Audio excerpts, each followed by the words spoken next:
This segment is brought to you in part by the Canadian Historical Arms Society, owners of the Genesee Range, the premier recreational sport and training facility in Western Canada. See us online at historical-arms.com.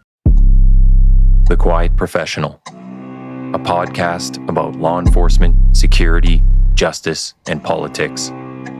We are digging deeper on the issues and going where the information takes us with access to experts and authorities. Welcome to The Quiet Professional. Hey everybody, welcome back to The Quiet Professional. Today we are going to be talking about Canadian national security and foreign interference, both historical and present. For that, I have Dennis Molinaro here.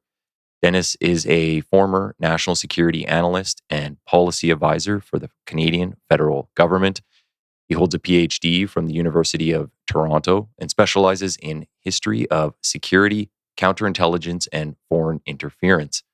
His research on wiretapping and the government's use of emergency powers in the 1970s gained national media attention, and he's a frequent media commentator on intelligence and foreign interference.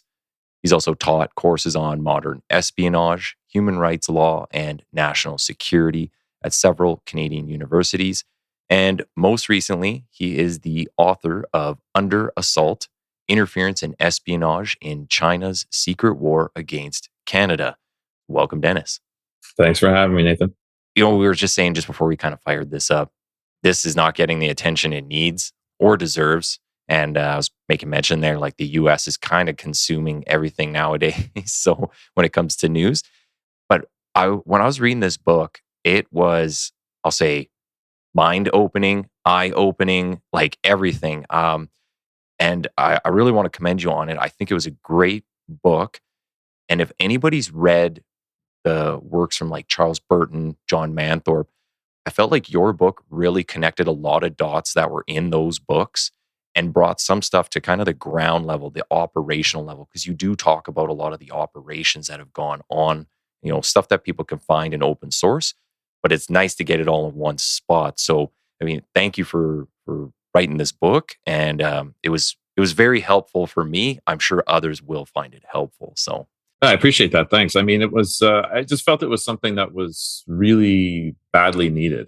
Because there have been books. There's been a lot of different books and good books on the subject, but they're written from particular perspectives and angles, right? We're not looking at it actually as a kind of the whole intelligence history picture and how that factors in with diplomacy today and from the past even. So you would get diplomatic takes, or you would get journalist takes, which are good, but they're very focused on what their focus is, right? So really to have a book, I thought that bridges kind of everything together was super necessary. Yeah. Maybe just to help listeners and the audience kind of figure out where to go and get good information, I think is one of the critical pieces of this podcast and why we do a lot of this stuff. But when you're writing a book such as this, how do you choose your sources and the resources that you do use? Because you conducted a ton of interviews for this. You went through a lot of material, a lot of open source stuff. So how do you know what to believe, what to trust, who to trust, like where you get your information? Sure. Well, a lot of it is actually training that comes into really training that you don't realize how important it is until you go do something like this. And by that training, I mean actually doing the process in the past of getting a doctorate. Because of the high level of scrutiny that's placed on you in terms of where you're getting your information from. And not only where you're getting your information from, but how are you analyzing that information? Yeah. Are you analyzing in such a way as to come to kind of some preconceived conclusion, or are you, letting the information decide where it's going to take you? Yeah. And I think that's key. And that's a standard kind of almost formula for investigators in a way, right? You're letting that drive you as opposed to trying to come to some kind of preconceived outcome and see what you want to see, right? Yeah. And so the kind of strange thing that actually ends up happening is it's the research that drives me from collecting from archival sources. So I'm looking at government documents going back decades, right? 50 years. And then even up into the 90s.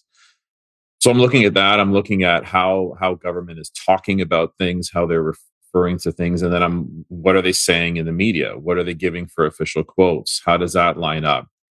What then are members of the community saying, and how is that meshing or not meshing with what's being said? And so the kind of irony in all this was that I'm letting the sources drive my conclusions. And the conclusions that I come to is that, at least in terms of Canada's position on China, it saw what it wanted to believe. And it was basically creating a narrative. That's a pretty consistent theme. Yeah. Yeah, it's a consistent theme that you note throughout the book is, people are throwing things in front of politicians' faces, intelligence agencies, just things that are being done that are out in the physical world that you can see. And they're still choosing to engage in a certain way and almost like, no, we won't believe this. The best way I kind of thought of it in my own head that I could describe it to myself was when you look at like somebody who's in an abusive relationship and you're essentially telling them like, hey, you need to get out of here. You need to go get this protection or do these things. And they just choose not to. And they stay there for a whole host of reasons in that scenario. But for some reason, Canada's still maintaining this relationship the way it always has or wants it to be. Yeah, I mean, there's always one. I think part of that idealization of what is China, like, oh, it's going to be this place where everybody's going to make money. And the odd thing that I well, not odd thing, but the thing that I found when talking to people who did business there or engaged in those kinds of activities, they would say nobody ever makes money in China. I was they kept telling me that it was everybody goes with this fascination or idea that this is going to be a place where they're going to make all kinds of money. And they get there, they find their ideas or their IP is quickly ripped off. A competing factory or company is opened up across the street, and they're driven out of business. And so China just gets whatever it wants and needs from Western investment and politicians and countries, and then it moves on. Yeah. But it still keeps that string as if more good things are coming, just got to keep coming back. And so, yeah, an abusive relationship is a good analogy, I would say, because it's, there's that engagement where, you see that it's, even I give the stats. I mean, in chapter 2, I talk about trade and like, well, was all this investment worth it? And we were at a trade deficit with China. So we weren't benefiting. I mean, the difference is some individual companies and people may benefit. Yeah. But in terms of the nation as a whole, no. And I would say part of that motivation is driven by the United States because there's this latent fear that underlines, that exists in Canada of what the Americans are doing. Will we be perceived as being too American if we're too close to the United States? And so they think China is a logical or rational pivot point. And it's not at all. On that, what is one of the things through all your research and then all the people you've talked to? I mean, you've done these media appearances now. What is the one thing that you find Canadians are really missing when they have to understand that relationship with China, taking into like all the historical context? It's like, and I guess we kind of touched on some of this here. It's like it's not what it appears to be. Right. But as the average Canadian who doesn't have time to like dig into everything and follow all these topics, but what are they missing when you talk about this from this perspective of foreign interference, foreign influence? Right. Okay, so a few things. So one, they're missing the security and national security threat aspect, because that understanding seems to be, when I talk to just average Canadians about the issue, they think that's an American concern. Or that somehow that it's this is the Americans who are making it out to be as if there's some kind of national security threat. So part of the book's motivation was to demonstrate, actually, no, it's this is a big threat for Canada and the United States. So that's one thing. The other, but alongside that, there's a portrayal of China as just some other country, just a big country with a big economy. It's just another place that you can do business, and it's not. It's also not that, because it's a communist-controlled country that does not respect human rights, that will create and has created, and is currently still creating, it has essentially modern day concentration camps, re-education camps for whole sections of a population. Yeah. It maintains ultra surveillance on people.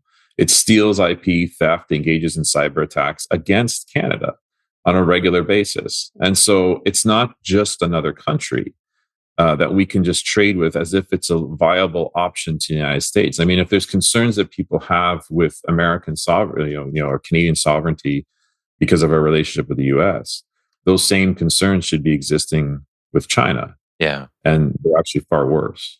That's the one thing that I find the most interesting about a lot of the discussions I have. If you even mention the word sovereignty, people right away say Trump. And then if you talk about influence or national security, people just say Trump. And you're like, you almost can't have a rational conversation right now outside of the US. I just wonder, how do we get people to really understand this? Because outside of the media switching gears and putting some better investigative stuff out, like, I don't think it's going to come from the political class.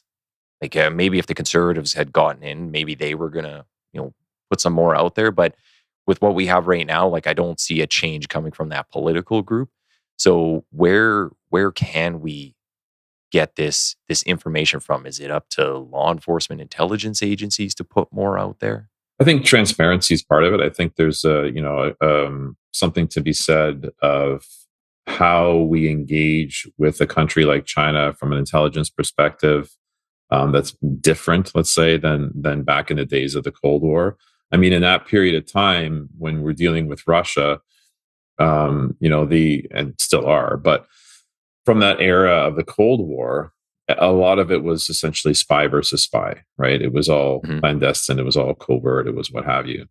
What the difference, and because of that, we weren't really set up, or the West wasn't set up at all, really, to kind of deal with a different kind of problem, being foreign influence and interference, because much of that is done openly. And may not necessarily be nefarious until later, if you can kind of figure out maybe what the end game is. So part of the problem then becomes is, how do you deal with something you're for the last 80 years you weren't really set up to deal with? And so part of that requires a pivot to how to engage with that kind of a threat. And I would say transparency is one option.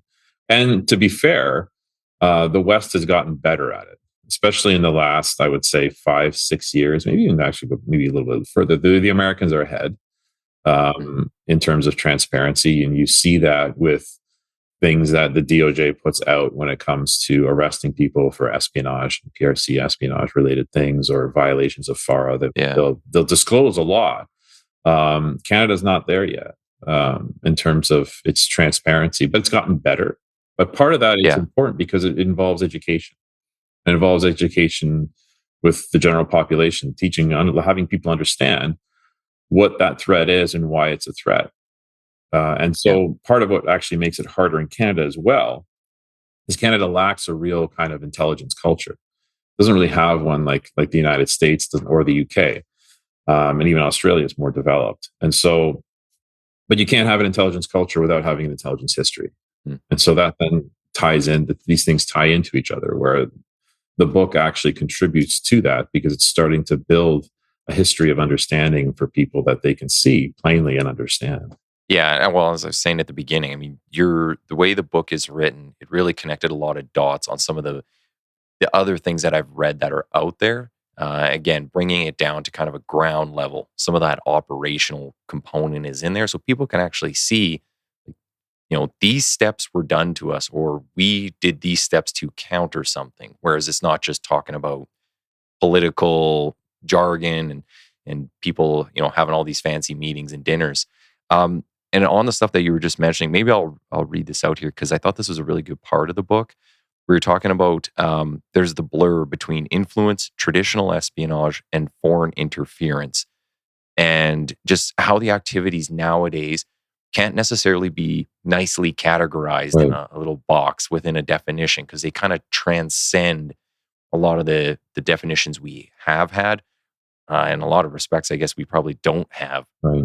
But you said, there's the covert coercive, and corrupting behavior as the line that separates legitimate influence from unacceptable interference.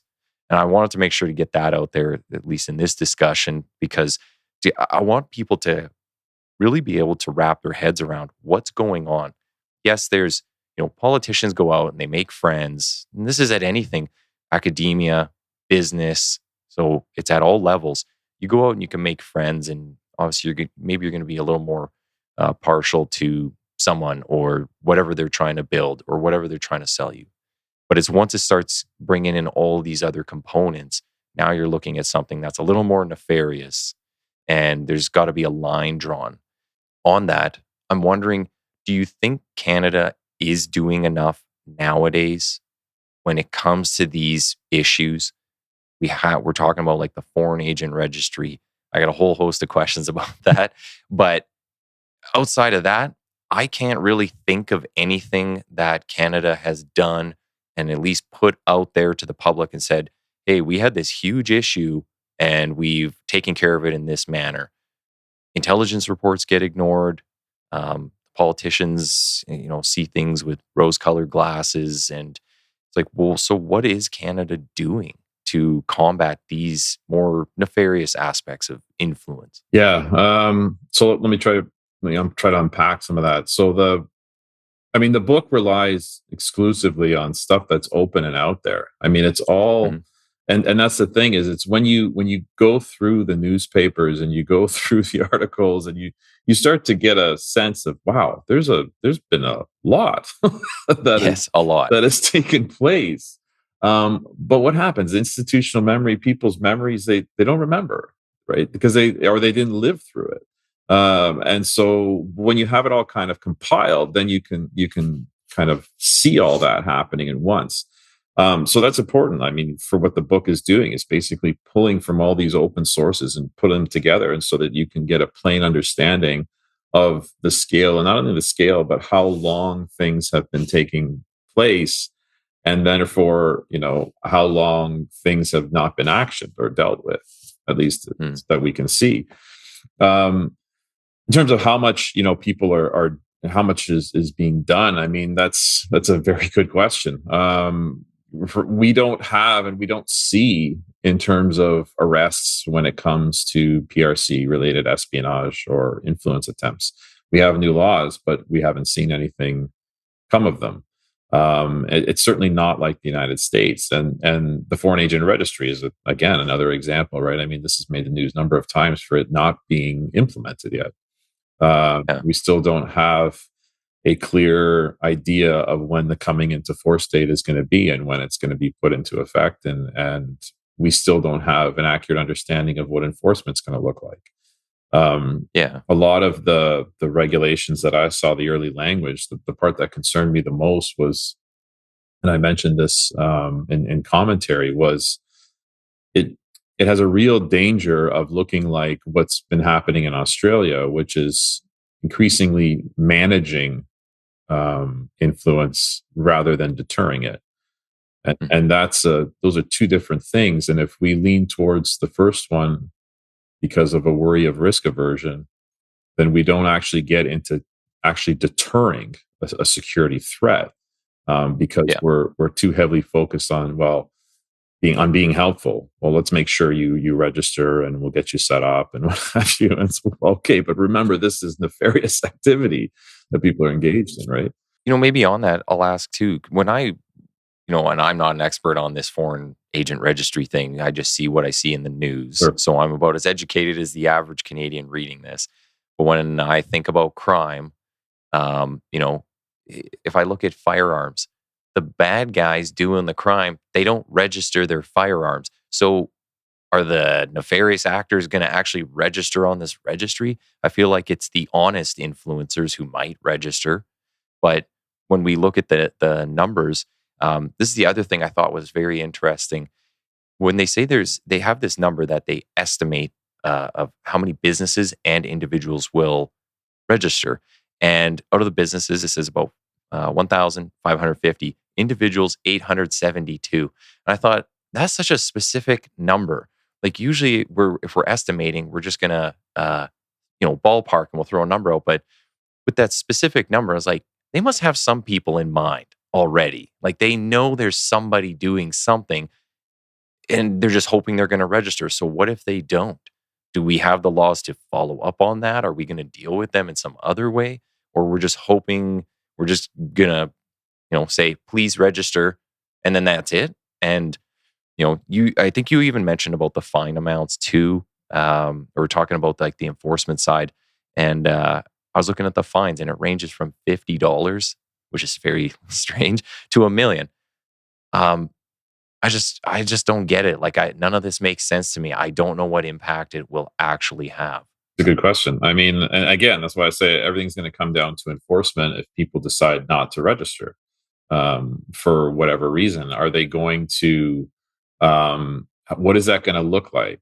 Is it going to be? And again, actually backing up to your first point, the volume and the number, about how this number is ascertained. Mm-hmm. I mean, part of it, they said they were basing it somewhat on Australian estimates. Again, there's this, okay, but it is pretty precise. And then it also begs the question of if there's that many, then that says there's a very significant threat here. And then why has nothing been done about it up to this point in time? And why even delay a registry? Should you not then be like, trying to bust this thing out as fast as possible if you're into the thousands? Yeah. And so then it does beg the question of the people who will and who won't register. And then what is going to be the outcome of that? And again, that comes back to enforcement. Is it going to be some type of polite email, or you're going to have somebody from government basically saying, let me help you get set up? And or are you going to actually hammer them with a more serious fine and potential jail time? That's the bigger question. Because if you don't, then it doesn't, in an ideal world, it functions more like the United States' registry system, where it's being essentially used in a way to target people doing influence and espionage. That's what it's set up. Mm-hmm. It almost functions that way because of how the FBI and how the DOJ police it and enforce it. And the thing that really worries me when I read the Canadian legislative stuff is that we're going to be going in the reverse direction, where we're going to be okay with the activity as long as it's registered. And that's the part that really is, it almost makes the registry, doing the opposite of what it should be doing. Rather than deterring the activity, it becomes a way of normalizing it and making it just kind of everyday. I was just thinking the same word. Yeah, normalizing. And that's the bigger concern that I have in the long run. If they're handing out $50 fines, $100 fines, it's not even worth the paper it's written on. It's not worth the time, because you're going to pay someone $60, $70 an hour to do an investigation. You're handing out these chintzy little fines. I wonder, even on the top end of it, and in Canada, very rarely does anybody get the maximum penalty or fine of anything. So, but even at $1 million, depending on the type of influence you're doing, I would almost think that if this is like state-sponsored stuff, that would just be considered doing the cost of business. Yeah, you could end up with another scenario where it becomes not only tolerated, but a way for the government to generate revenue, which would be, and you'll never fix it. Horrible, because you not only would be normalizing activity that is not in your strategic interest, not in your national interest, malicious activity, dangerous to your national security, but then you would also be incentivizing and monetizing it. Mm-hmm. And that becomes a danger as well, because government, in the regulation material that I read, a lot of it was structured around, because it's regulations, it has to be costed. And so a lot of it is like, don't worry, it's going to, basically language of, it's going to be profitable making money at a certain point. It's not going to be costing the government money. We're going to be recouped. And that is also a problematic outcome, I would say. That it makes me think of in policing, when they want police to hand out more tickets, but it has to do with safety and community safety, but there is an aspect where it's about generating revenue. And to see security and law enforcement and all this stuff at all these levels as any form of revenue generating body, I think is a very dangerous way to look at something. and it misses it changes your priorities of what you should be focused on, and the reasons why you should be focused on it. Just kind of in hearing you, some of the stuff you're talking about with Australia and the US and how they use their registry, do you have a lot of experience, or have you talked to a lot of people that do that? You have kind of a sense of how effective these programs are, and obviously, you've already expressed like some of the concerns with the way Canada might run it, but how have the other countries that do this? What does it look like for them? How effective has it been? It's difficult to say. Much of what I have comes from what I read, essentially. So I haven't really spoken to anybody in terms of how they're managing it. But from what I've read and what I've seen online, Australia more recently under the recent administration's been having more of a managing influence outlook than under the previous one. And we're actually, they attempted to lay charges on someone for violating their foreign interference laws. The United States, so that's a difference, I would say, too, and that's what I've seen. You could almost say amongst some of the Commonwealth countries, with UK, Canada, and Australia, is that a change in government happens, and there's more, you could say, looking the other way or tolerant of some of this activity, and it falls more into management rather than deterrence. And that's not the case with the United States. With the United States, they don't, from what I've seen, especially when it comes to these serious issues, they haven't traditionally made security a partisan issue. They haven't, carved it up where, the Republicans will say one thing on China and the Democrats will say something else and be one way or the other. They haven't traditionally done that. And that may surprise some people, but when Trump first started introducing tariffs against China in his first term, the Biden administration kept a number of them going and even added some. And so a number of things that were started in the Trump admin were carried on by the Democrats. And so that's much different than how things have operated here. When there's been a change in government here, there's almost been like you see a more softening on the stance. But I would say even going back to the Harper years, there was coming in being harder on China, and then it softened as the administration went on. So I would say here that the problem is that we don't, but you can see this with military procurement. We don't have a consistent track where it's being used for political purposes, our security. Yes. To win arguments, to win votes, and it shouldn't be. And so my concern is that we can't be doing this because it will manifest. We'll see that with the registry, where we might see softer when the liberals get in and maybe harder when the conservatives get in for a bit, and then soft. We can't be doing that kind of stuff. It has to either be an activity you tolerate or one you don't. It makes, I would say, when you go into election season, you look at the party platforms, right. Just go on the websites and you look at the documents, generally the conservatives usually have some sort of law and order, maybe something on national security. The other parties, I haven't traditionally seen that. And on issues such as this, I almost think they should just make it mandatory. This will be in your platform. You will speak to, it doesn't have to be just national security, but anything that is, we need to survive as a nation, put it in there. You have to speak to these things, and then you can have all your other little issues that you want to go back and forth on. But this is like, we have to have this regardless of who's in charge, and they have to handle it. Like, we have to see that they're doing it appropriately and have the right people in there.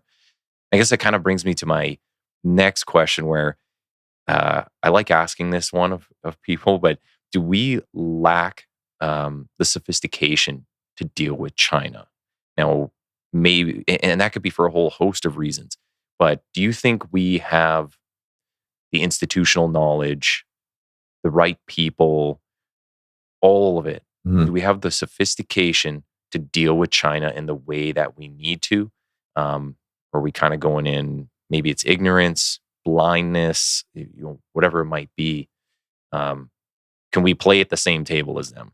I would say from what I've seen, in terms of what I've seen from the government's put out in public statements and in the press and what have you, even in how the press and how a lot of people discuss China in there, I would say, no, we don't. because it doesn't. China respects power, so it respects. It has a harder line in view of the world, and so if it detects weakness, it walks all over you. Yeah.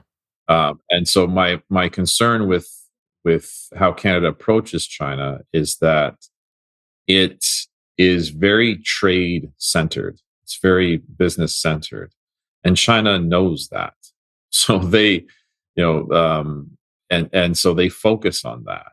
And at the risk of offending, Canada doesn't seem to want to bring anything up when it comes. And Carney's recent statements kind of convey that, where he's saying that he's going to unlock new potentials and possibilities with China.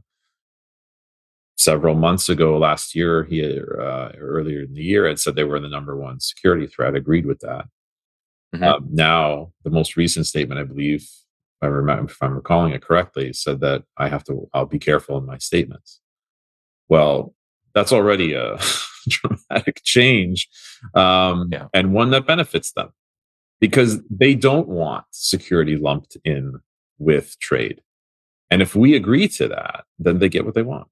Yeah, I think of it in the way of almost like if I was on a battlefield and, I'm just this army that only marches forward, but the other guy, he's flanking me from other sides and he's got all kinds of things going on, and, he can attack from different angles.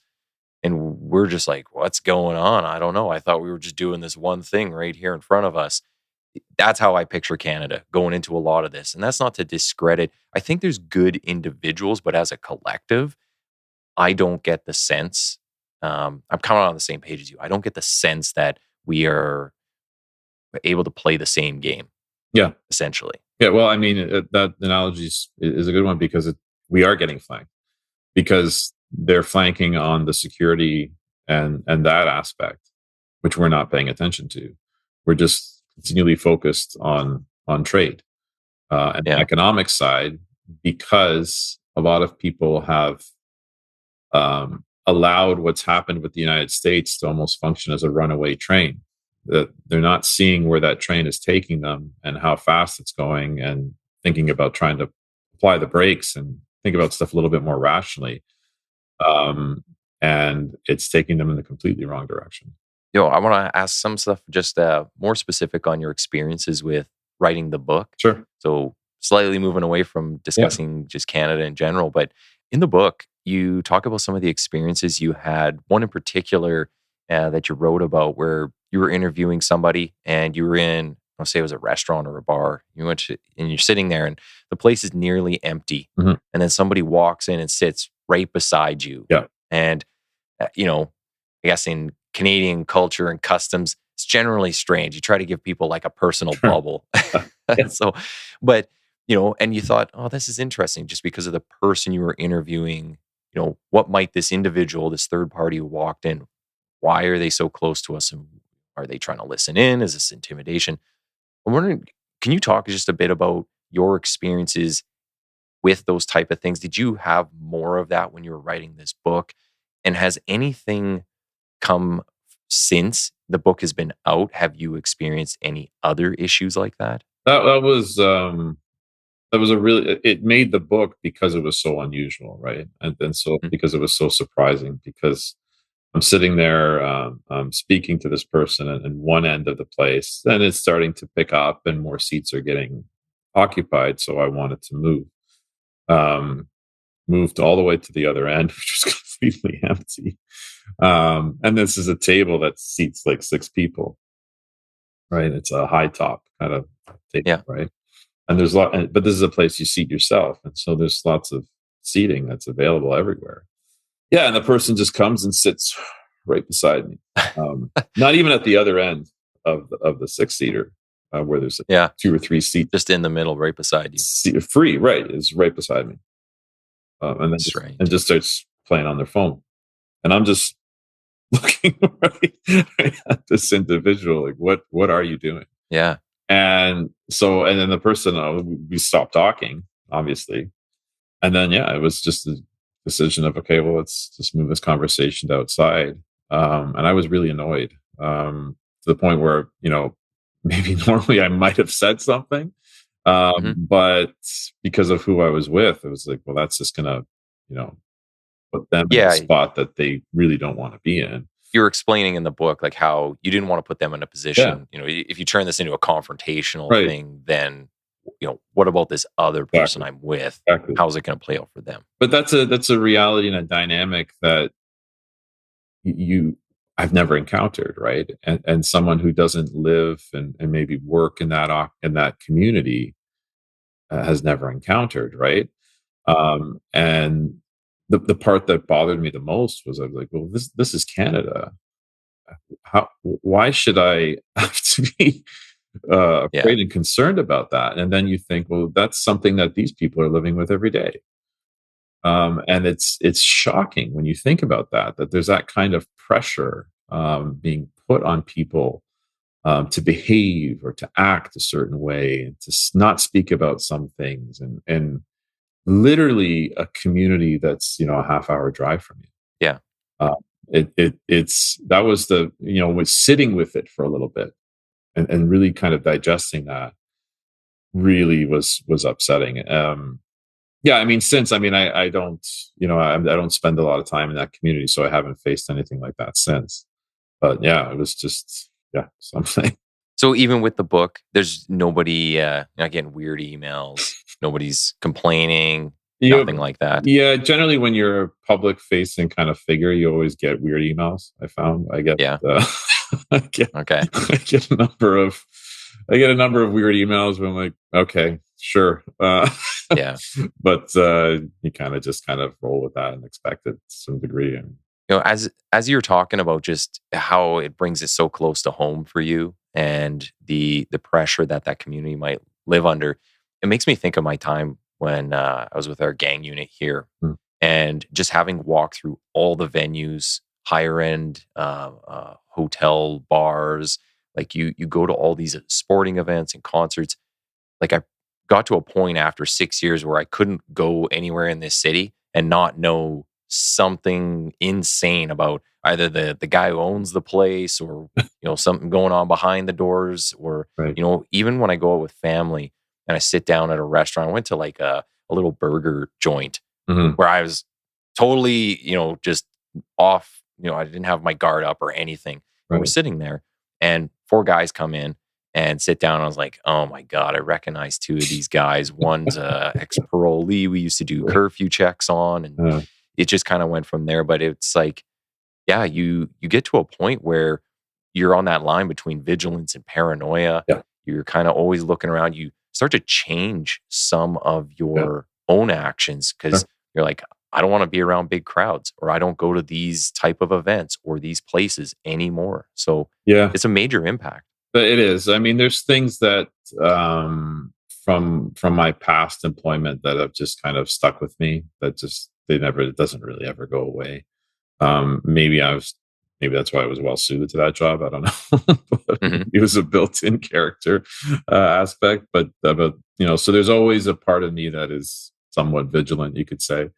It doesn't turn off. It just kind of stays with you. Kind of. I'm sure you can understand that. Obviously, like you just explained. I mean, that doesn't really fade, but you do.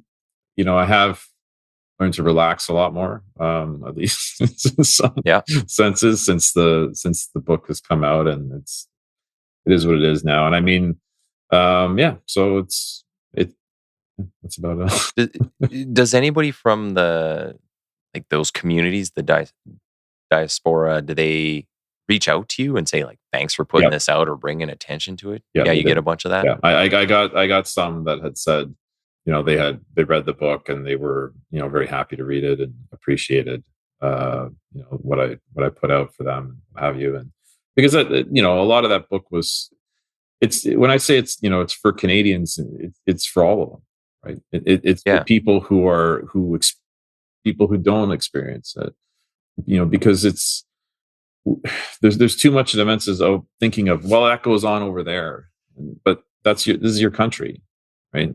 If it's going on over there, that means it's going on in your country. It's going on to your fellow Canadians. And there's nothing one day from it happening to you. When you describe it in the book as, it's kind of sometimes just put off as, well, that's just like a infighting Right. within the community. Whereas it's like, no, these are Canadians and we need to protect them just like everybody else in this Yeah. country. Yeah, absolutely. I mean, that's a community that's in the GTA, about a half an hour drive for a lot of people. Hmm. And it's more than one too, right? So that's something that people have to remember. And it I would say, even it doesn't even just apply to there. I mean, if you decided tomorrow you're going to actively fight against China, they might target you.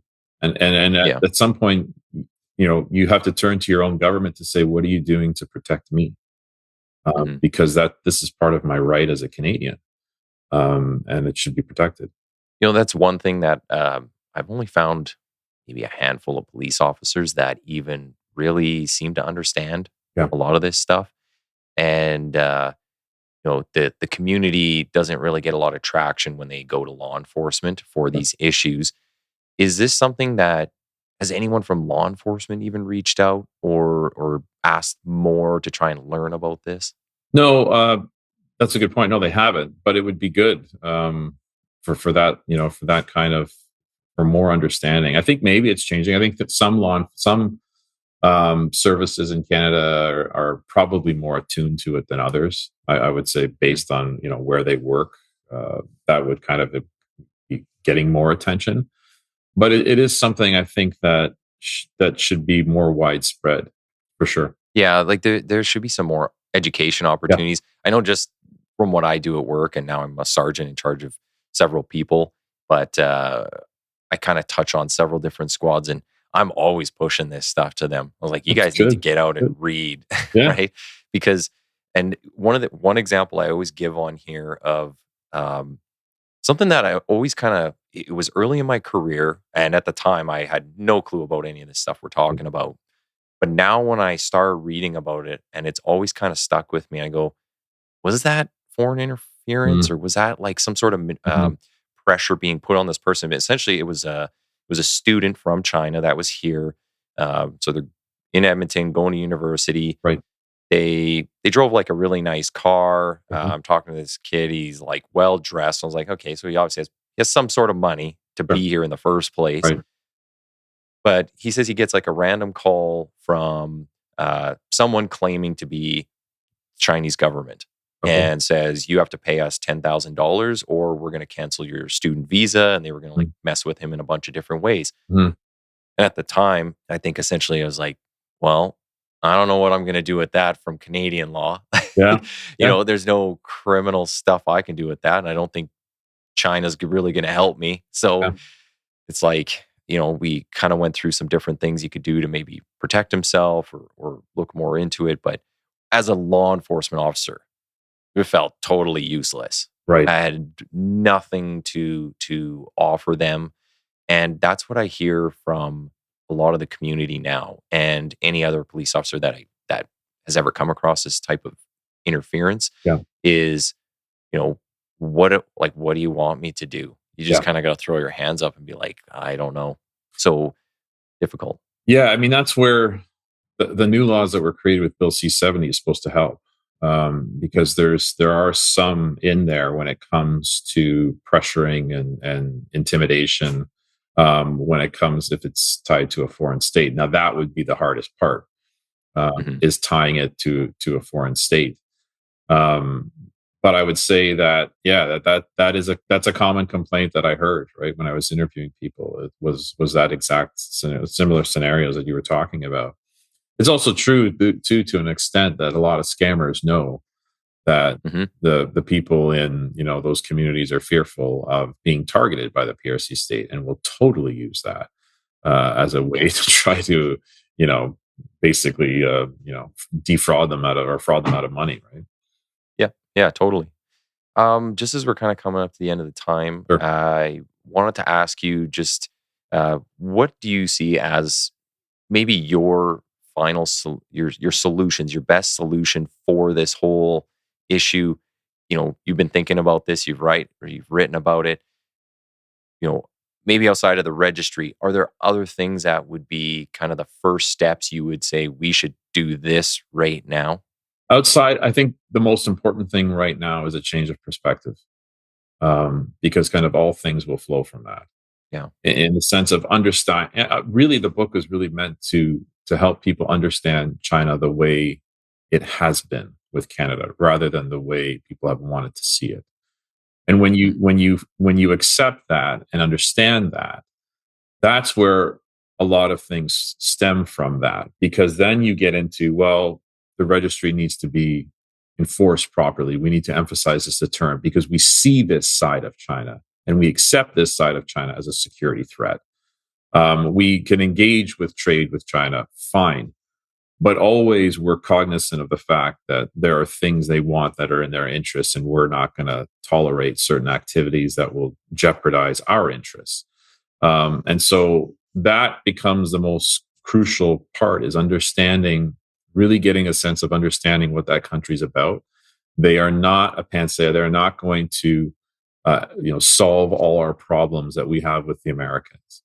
They're not a solution. They're actually something that would make those problems a lot worse. Hey, I think those are it's a good place to wrap it. Those are good final words. Last thing from you, where can people find you, follow your work? Obviously, there's the book Under Assault.